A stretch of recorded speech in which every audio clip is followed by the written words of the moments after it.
All right, so I wanted to introduce this plant.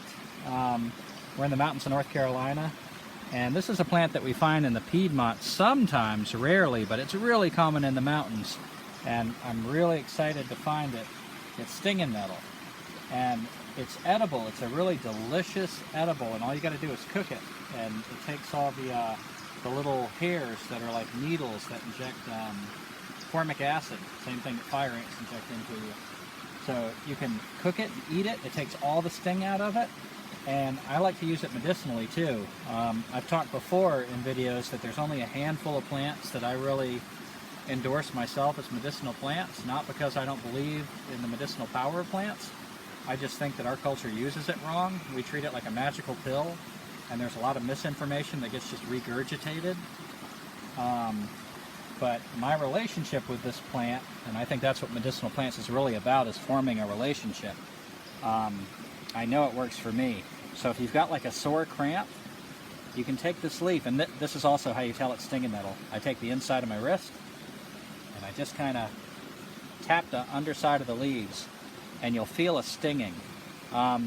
It's not unbearable, and it goes away pretty quick, and if it like doesn't go away fast enough, you can put plantain, like chew up a plantain poultice, or a little snake or Indian berry, and rub that on there. I find both of them cool it off, especially the snake berry.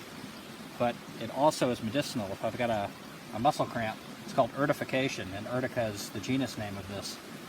And you can hit that on the sore muscle, and it'll sting and sting for a good 15 or 20 minutes, but when it goes away, so does the muscle cramp.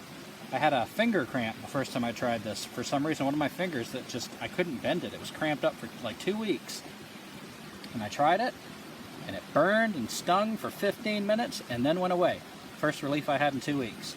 So I'm a big believer in the power of urtification, using that to relieve sore muscles. And that's stinging nettle. You got anything you want to add to it, Teresa?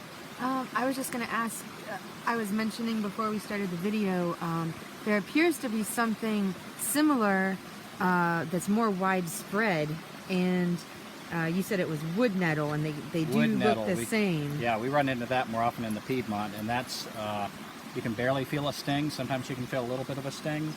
And I guess identification of this plant, you got the big leaves that are toothed, alternate leafed.